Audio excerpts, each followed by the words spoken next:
Un aérostat dirigeable est en fait un gros ballon à l'hélium doté d'un moteur pour la propulsion. Les passagers et l'équipage voyagent dans la nacelle, suspendus en dessous.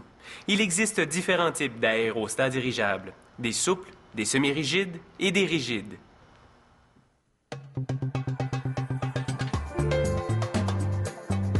L'enveloppe d'un dirigeable est faite de 5 couches de toile à base de polyester collées ensemble.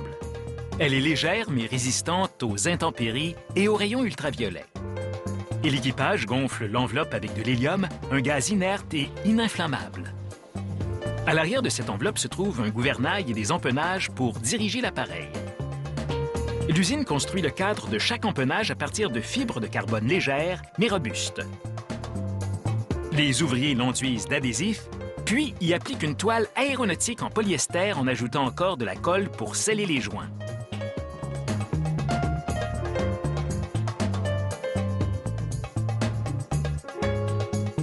Ensuite, à l'aide d'un fer à repasser, ils rétrécissent la toile à la chaleur jusqu'à ce qu'elle soit tondue. Les ouvriers répètent ce procédé avec 2 autres couches de toile, puis la peignent en blanc.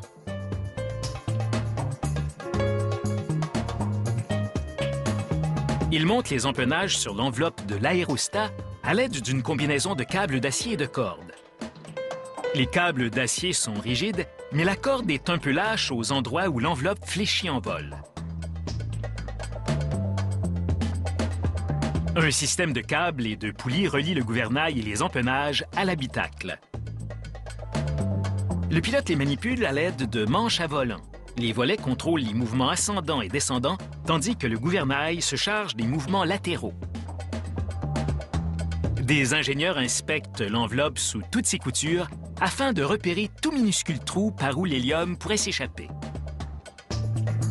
Pour réparer un trou, les techniciens le recouvrent d'abord d'un ruban, puis l'enduisent de colle en un mouvement circulaire. Ils appliquent ensuite une rustine circulaire faite des 5 mêmes couches de toile que l'enveloppe. À l'aide d'une spatule, ils évacuent l'excédent d'air et de colle afin d'assurer une adhésion hermétique. Le dirigeable fonctionne à l'aide de 2 moteurs à essence. Les ouvriers les placent dans la baie réacteur à l'arrière de la nacelle. Les pales tranchantes de l'hélice sont revêtues d'une gaine par mesure de sécurité. Une hélice sera placée de chaque côté de l'aérostat. Les pales de l'hélice pivotent pour inverser la poussée sans avoir à arrêter le moteur. Le panneau électrique de l'habitacle comprend des indicateurs pour la gestion du gaz, car lorsque le dirigeable monte, l'hélium prend de l'expansion. Le pilote doit donc réduire la pression d'air dans l'enveloppe pour éviter qu'il éclate. Le pilote peut aussi ouvrir facilement un robinet pour évacuer de l'hélium. Pour tester le robinet d'hélium, les techniciens y envoient de l'air pressurisé tout en enduisant le contour de liquide. Toute bulle indique une fuite qui doit être colmatée. Le robinet s'ouvre et se ferme à l'aide de leviers et de câbles.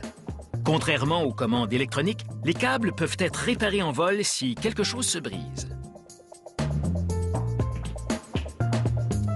Dans l'enveloppe, les ouvriers installent des ballonnets, soit de petits ballons d'air. Ce sont les zones ombrées sur le diagramme.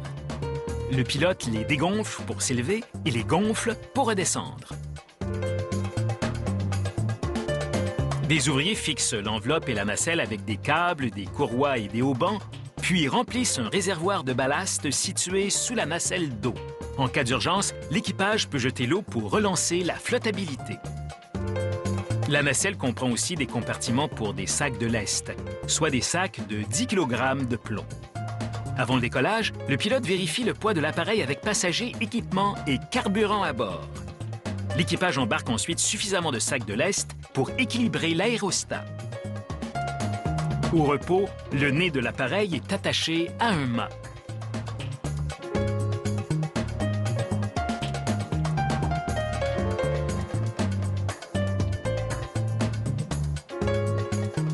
Avant l'heure de vol, un camion remorque le mât hors du hangar.